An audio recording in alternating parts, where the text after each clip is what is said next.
In this video, we're going to take a look at applying CSS to our multi-tag sets and our organizational tags. For this video, I took my web page 06, I turned it into web page 07, and I added to it the ordered list, unordered list, and the table so that we can apply CSS to all of those things. You can see how it works with those, various elements. And let's just remember where our CSS goes in our web page.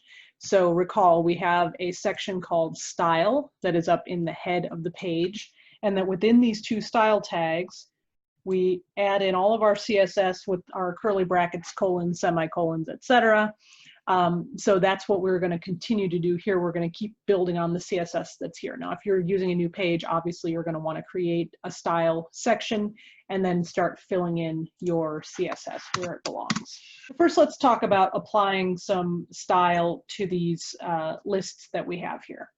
For example, I mentioned before that with the table, we really shouldn't be using the border property to create our grid lines. We should really be doing that with CSS. So let's take that out of there, and let's go ahead and just for example, if we want to have borders all the way around,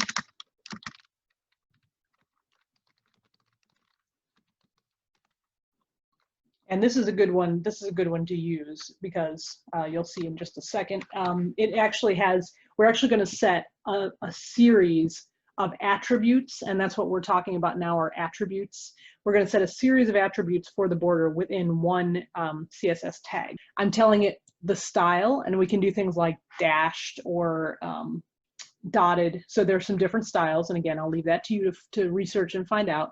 We're setting a pixel width that's going to, determine how wide that line is. And then we're setting the color. And so we're doing all three of those things within this one line of code. And when we come over here, you see what has happened is now become this black, set of black lines.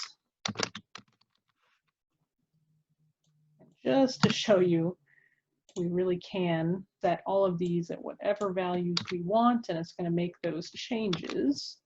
It doesn't just have to be our, sort of ordinary, right? We can have some very gaudy dashed 4-pixel green borders as well, right? Just for example. So what if you applied that same code, and let's not make it exactly the same, so we want to be able to see the effect. We'll go back to the one PX solid and black. Okay, what if you applied this, instead of applying it at the individual cell level, what if you applied it at the table level? What do you think will happen? Go ahead and take a guess. I don't know, let's refresh it and see. Right?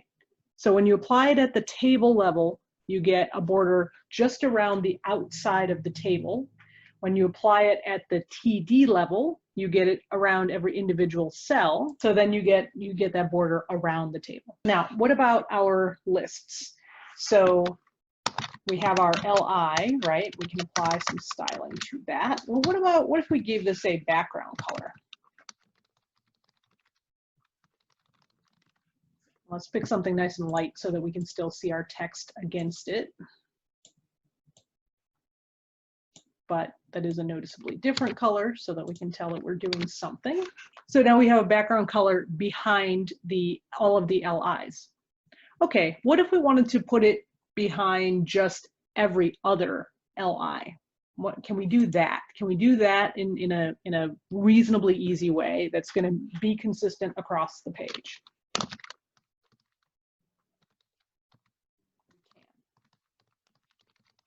Is the answer to that.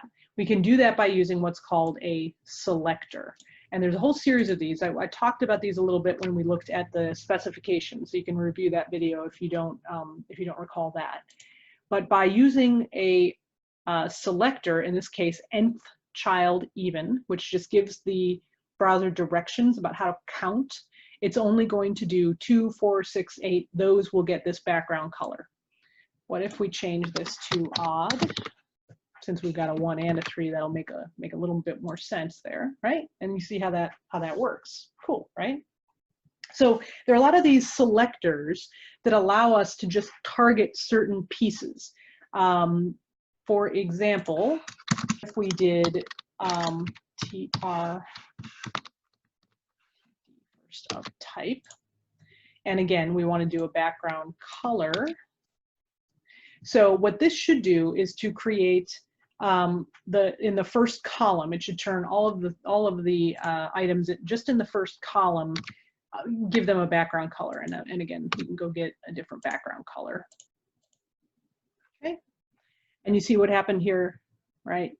Now we have this little aberrant one because remember what we did in our table where we did the row span. So now this one is actually the first of type in this row, right? So we can, you know, if that's bothersome, we can go back to what we had before, where it was, you know, another, instead of John Smith having two different addresses, and we can take out our row span. And this is also a good example to show you how this code functions. So now I've added a new first term. So presumably that should change. Now I'm not changing anything in the CSS. I just changed the structure of my table. And there you go. You see, because now it's just doing to the very first one, first one, first one, first one. This is the only one, but it's the first one. Okay, so that allows us to target different specific elements based on their type, right? So we've got first of type, we've got the nth child. So those are some selectors. Like I said, there's tons of other ones. I'm gonna let you kind of go look those up and see. And that gives us a sense of how we can target, use CSS to, you know, target different parts of our HTML page and to start to change the look of it.